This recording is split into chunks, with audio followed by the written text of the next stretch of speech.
وَلَقَدْ يَسَّرْنَا الْقُرْآنَ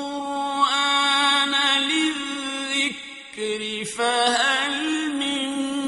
مُّدَّكِرٍ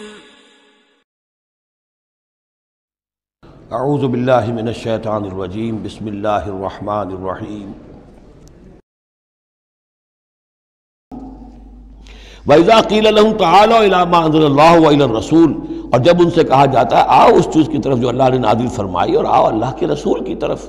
بمصطفیٰ برسا خیش را کے دی ہم اوست، اگر بہو نہ رسیدی تمام بولا بیست، قالوا حسبنا ما وجدنا علیہ آباءنا، وہ کہتے ہیں ہمارے لیے وہ کافی ہے جس پر ہم نے اپنے آباء و اجداد کو پایا ہے، ان کی روایت یہی ہے، ان کی رسومات یہی تھیں، وہ کوئی جاہل تھوڑا ہی تھے، آج تمہیں عقل آئی ہے، تم نے دین سمجھا ہے، یہ ہمارے بزرگ جو ہیں یہ اتنے عرصے سے یہ کام کرتے چلے آ رہے ہیں، یہی باتیں آج بھی آپ سنتے ہیں۔ کسی رسم کو آپ کہیں کہ بھائی کوئی سند نہیں ہے اس کی دین میں، نہ کہیں صحابہ کے یہاں اس کا وجود تھا، لیکن یہ کہ کوئی چھوڑنے کو تیار نہیں ہے۔ اولو کان آباؤہم لا یعلمون شیئا ولا یہتدون، خواہ ان کے آباء و اجداد جو ہیں ایسے رہے ہوں کہ نہ انہیں کوئی علم حاصل ہوا ہو نہ ہی وہ ہدایت پر ہوں۔ جیسے تم مخلوق ہو اللہ کی، وہ بھی مخلوق تھے، جیسے تم غلط کام کر سکتے ہو اور غلط آراء قائم کر سکتے ہو، ویسے وہ بھی غلط کار ہو سکتے تھے۔ یا ایھا الذین آمنوا علیکم انفسکم لا یضرکم من ضل اذا اہتدیتم، یہ بھی بہت اہم آیت ہے اور اس کے ساتھ ایک واقعہ موجود ہے۔ لفظی ترجمہ یہ ہے کہ اے لوگو، اے وہ لوگو جو ایمان لائے ہو، تم پر ذمہ داری ہے صرف اپنی جان کی، اپنی ذات کی۔ لا یضرکم من ضل، جو گمراہ ہو جائے کوئی اور وہ تمہیں کوئی نقصان نہیں پہنچا سکتا، اذا اہتدیتم جبکہ تم ہدایت پر ہو۔ الی اللہ مرجعکم جمیعا فینبئکم بما کنتم تعملون، اللہ ہی کی طرف تم سب کو لوٹ کر جانا ہے اور وہ تمہیں بتا دے گا جو کچھ کہ تم کرتے رہے تھے۔ اس آیت کا ایک غلط مفہوم جو ہے وہ دور صحابہ ہی میں سے بعض لوگوں نے نکال لیا کہ دعوت اور تبلیغ کی کوئی ذمہ داری نہیں ہے، ہر ایک پر ذمہ داری اپنی ہے، کوئی کیا کرتا ہے اس سے مجھے کیا بحث۔ دیکھو قرآن میں لکھا ہوا ہے یا ایھا الذین آمنوا علیکم انفسکم، مجھے اپنا عمل درست رکھنا ہے،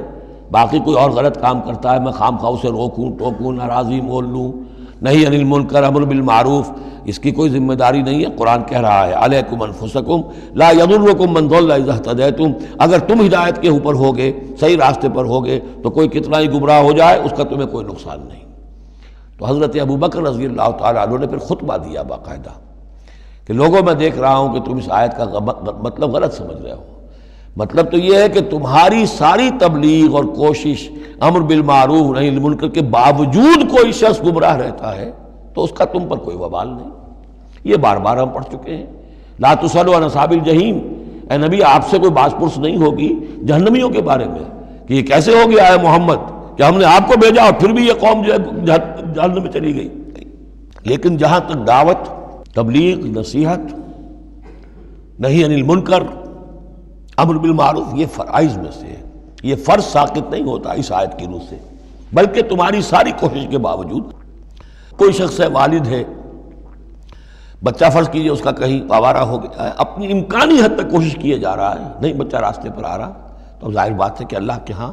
اگر اس نے پوری کوشش کی ہے، جد و جہد کی ہے، کوئی کوتاہی نہیں چھوڑی ہے اس میں، تو اب اس کا وبال اس پر تو نہیں آئے گا، لیکن اپنا فرض ادا کرنا لازم ہے۔ یا ایھا الذین آمنوا علیکم انفسکم لا یضرکم من ضل اذا اہتدیتم الی اللہ مرجعکم جمیعا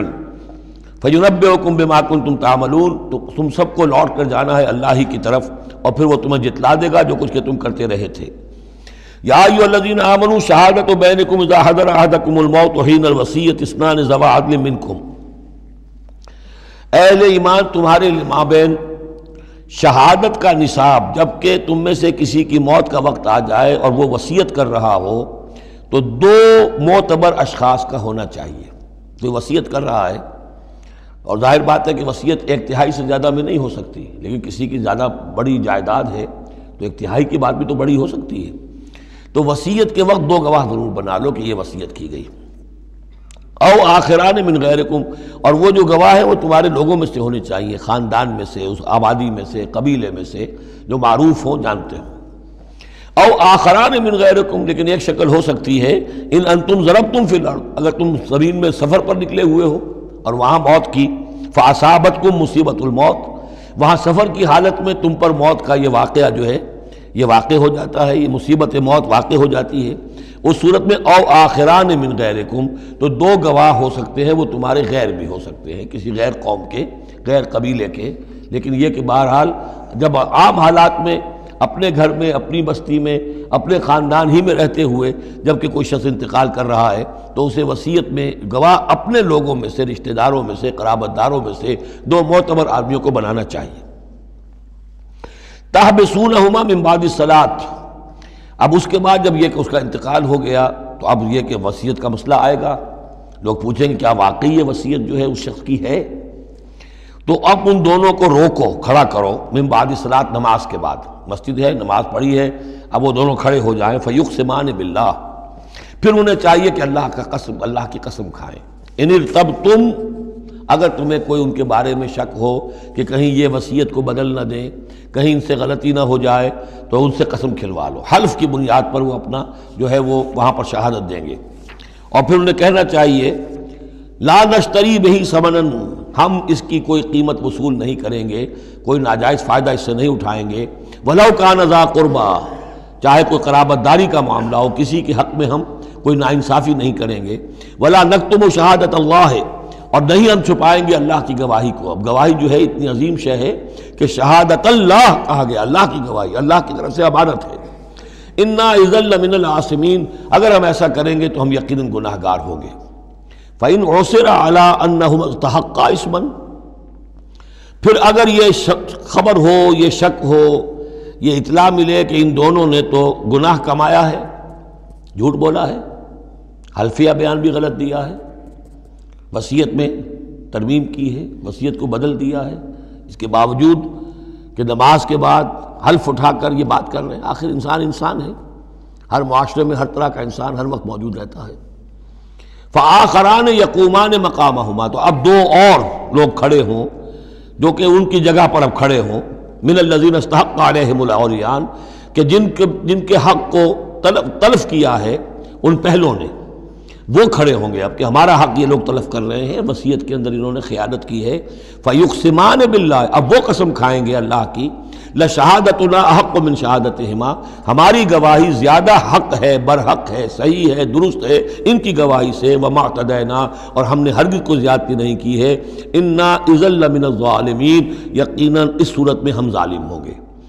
ذالک ادنیٰ، یہ طریقہ کار قریب تر ہے اس سے، ان یاتوا بالشہادۃ علی وجہہا، کہ لوگ شہادت کو بالکل صحیح فیس ویلیو پر پیش کریں، کیونکہ انہیں یہ معلوم ہوگا کہ ہم نے جھوٹی قسم کھا بھی لی، تب بھی جو دوسرا فریق ہے وہ بھی اگر قسم اٹھا گیا تو ہماری وہ جھوٹی قسم جو ہے وہ بھی ضائع ہو جائے گی، لہذا وہ پھر اس کی ہمت نہیں کریں گے۔ یہی معاملہ ہے کہ جو آئے گا، اگر کوئی کسی شخص کو اپنی بیوی کے اوپر شک ہے، شک کیا، اس نے دیکھا ہے بدکاری کرتے ہوئے، تو اگر 4 مرتبہ قسم کھا کر کہے کہ جو میں کہہ رہا ہوں میں نے دیکھا ہے اور اس نے یہ بدکاری کی ہے، تو وہ 4 گواہوں کے برابر ہو جائے گی ایک شخص کی گواہی۔ لیکن یہ کہ اس کا جواب بھی یہ ہے کہ بیوی بھی اگر 4 مرتبہ قسم کھا کر کہہ دے کہ یہ جھوٹ بول رہا ہے، مجھ پر تہمت لگا رہا ہے، تو اس کی جو گواہی ہے وہ ساقط ہو جائے گی۔ تو یہ دونوں طرف سے اللہ تعالیٰ نے بیلنس کیا ہے کہ تاکہ یہ دونوں امکانات موجود رہیں۔ ذالک ادنیٰ ان یاتوا بالشہادۃ علی وجہہا، یہ قریب تر ہے، اس سے مناسب تر ہے کہ لوگ گواہی جو ہے وہ صحیح شکل میں پیش کریں، اور یخافوا ان ترد ایمان بعد ایمانہم، کہ انہیں یہ خوف رہے کہ قسمیں جو ہیں لوٹا دی جائیں گی، الٹی کر دی جائیں گی ان کی قسموں کے بعد۔ واتقوا اللہ واسمعوا، اور ڈرتے رہو اور سنتے رہو اور سن رکھو، واللہ لا یہدی القوم الفاسقین، اللہ ایسے فاسقوں کو ہدایت نہیں دیتا۔